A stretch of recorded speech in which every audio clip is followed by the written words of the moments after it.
Assalamualaikum. Hari ini Ustazah nak terangkan untuk unit 3 iaitu bahagian ibadah bulan penyucian jiwa. Okey, awak boleh lihat pada buku teks awak pada muka surat 129 Kat situ ada Ustazah akan terangkan. Saya bacakan, awak boleh semak buku teks awak. Okey, yang pertama berkenaan dengan pengertian puasa. Jadi puasa ni ialah puasa bulan Ramadan ya. Jadi puasa bulan Ramadan ialah merupakan rukun Islam yang ketiga. Sebelum tu kita akan lihat apakah pengertian puasa. Okey, untuk yang ni awak boleh lihat pada muka surat 130. Okey, Ustazah bacakan pengertian puasa. Puasa ialah menahan diri daripada perkara-perkara yang membatalkan puasa daripada terbit fajar hingga terbenam matahari disertai dengan niat. Jadi apa itu puasa? Puasa itu menahan diri daripada perkara-perkara yang membatalkan puasa, iaitu bermula daripada terbit fajar hingga terbenamnya matahari, iaitu sehingga kita kalau kita nak sembahyang maghrib tu lah sampai azan tu kita dah boleh berbuka, dan juga mestilah disertai dengan niat. Kalau tak niat maka puasa tidak sah. Okey, seterusnya kita lihat pada dalil puasa. A'udzubillahi minasyaitonirrajim. Ya ayyuhallazina amanu kutiba alaikumussyiyam kama kutiba alal ladzina min qablikum la'allakum tattaqun. Jadi ni ayat ni ialah berkenaan dengan puasa di dalam surah Al-Baqarah ayat 183, iaitu juzuk 2. Yang bermaksud, wahai orang-orang yang beriman, kamu diwajibkan berpuasa sebagaimana diwajibkan atas orang-orang yang dahulu dari kamu, supaya kamu bertakwa. Jadi ini salah satu ayat yang ada berkaitan dengan diwajibkan berpuasa. Okey, seterusnya kita lihat pada hukum puasa.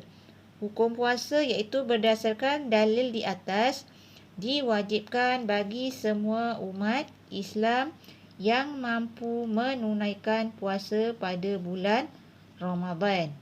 Jadi diwajibkan Jadi puasa pada bulan Ramadan ni wajib kepada yang mampu pada umat Islam.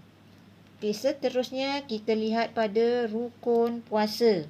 Jadi rukun puasa ni ada 2. Yang pertama, niat. Jika tidak niat, tadi saya kata tidak sah puasanya. Apa niat dia?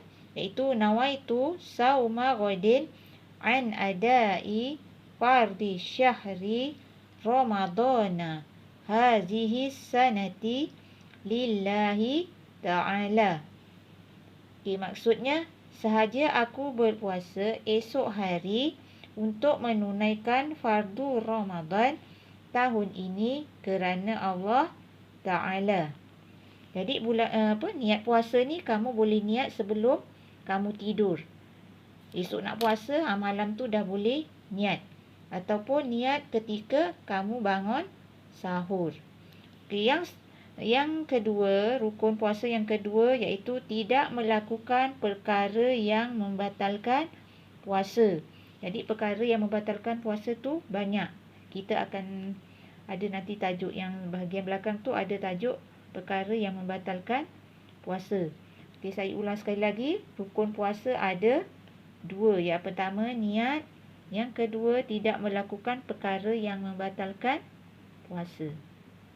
Baik, yang seterusnya kita nak lihat pula syarat wajib puasa. Okey, sebelum tu saya nak beritahu puasa bulan Ramadan ini telah difardukan pada tahun yang kedua Hijrah.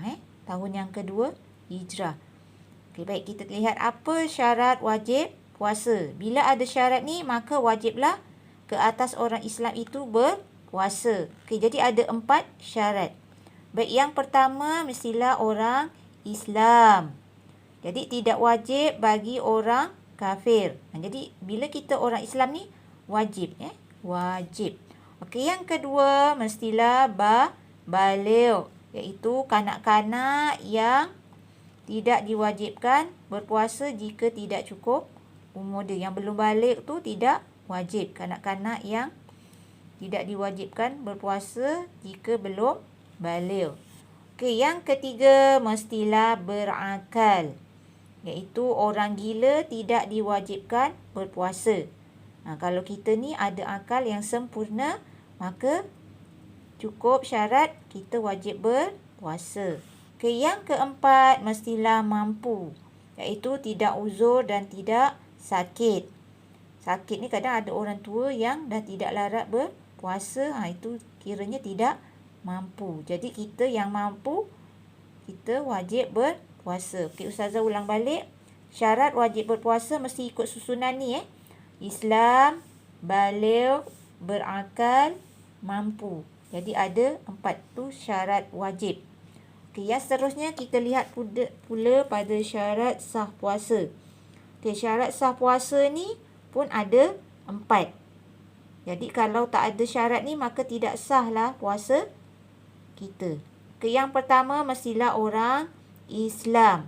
Jadi orang yang bukan Islam tidak sah puasa. Contohnya orang Cina, orang India.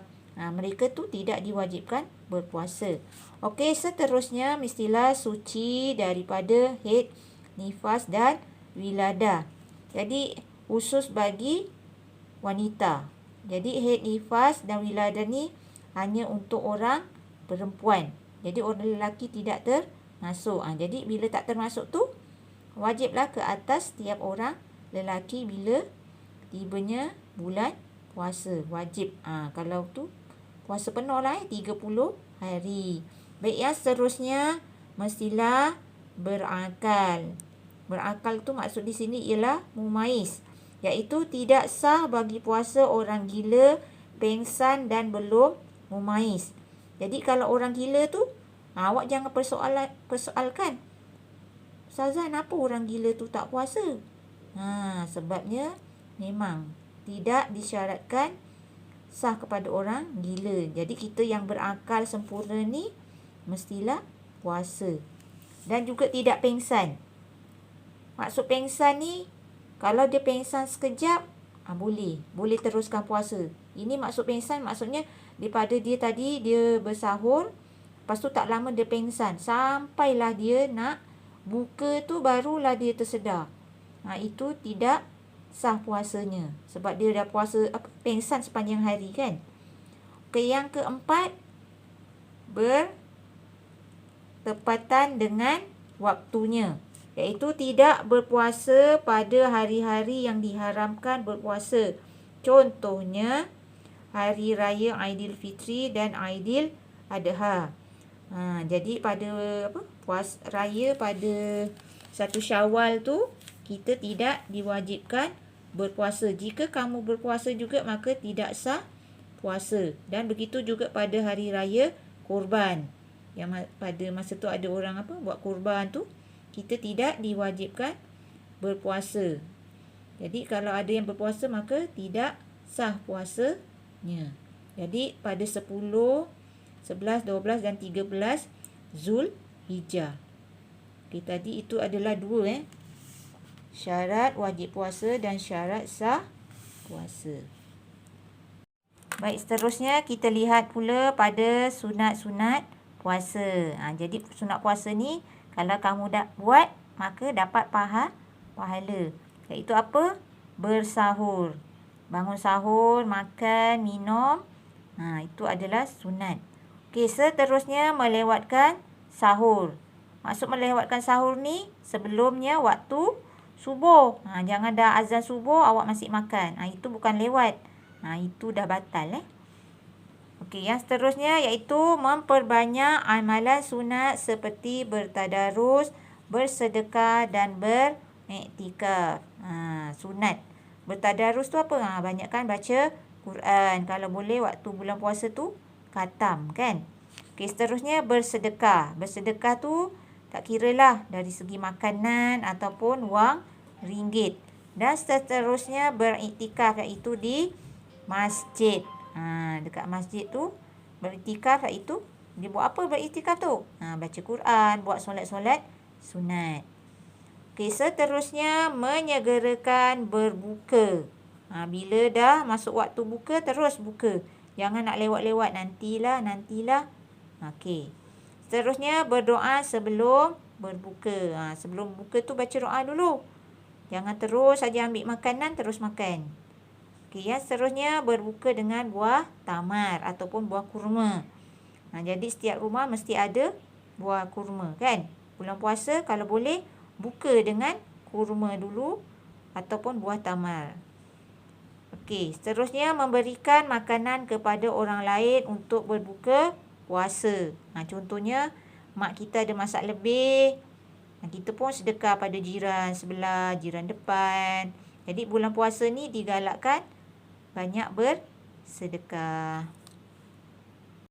Baik, kita sambung sedikit lagi berkenaan dengan perkara-perkara yang membatalkan puasa.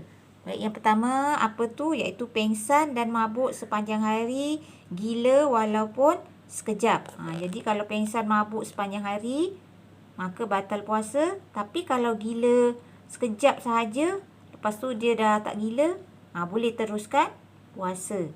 Baik, yang seterusnya muntah dengan sengaja. Apa maksud muntah dengan sengaja tu? Contohnya dia masukkan tangan dia kat dalam, tekak, lepas tu dia juluk-juluk, lepas tu keluar muntah. Maka muntah tu apa? Dia sengaja buat kan? Maka batal lah puasanya. Okey, yang seterusnya mengeluarkan air mani dengan sengaja. Dia saja nak batalkan puasa, dia buatlah perkara yang tak elok kan. Okey, baik, yang seterusnya memasukkan sesuatu melalui rongga terbuka sama ada makan, minum dan sebagainya. Biasanya bulan puasa ni banyak orang lupa. Nanti dia dia terminum lah, termakan. Tak sengaja tak apa, boleh teruskan puasa jika dia teringat. Tapi bila dah teringat tu, terus keluarkan makanan ataupun minuman yang ada dalam mulut tu dengan serta merta. Jangan dah teringat puasa tapi terus telan. Itu batal. Baik, seterusnya iaitu berjima pada siang hari. Berjima itu bersetubuh pada siang hari. Ini pada orang yang telah berkahwin. Okey, yang seterusnya murtad, iaitu keluar dari agama Islam. Maka batallah puasa jika asalnya dia Islam, lepas tu dia keluar dari agama Islam pada bulan puasa, maka batallah puasa. Baik, yang seterusnya iaitu haid, nifas dan wiladah. Ini adalah khusus untuk orang perempuan. Jadi orang lelaki tak termasuk. Okey, baik murid-murid, itu tadi itu perkara-perkara yang membatalkan puasa. Jadi itu sahaja tajuk yang berkaitan dengan puasa di bulan Ramadan. Baik, seterusnya Ustazah akan bagi kamu latihan selepas ni. Jadi saya harap kamu boleh buat. Baik, sekian, terima kasih. Assalamualaikum warahmatullahi taala wabarakatuh.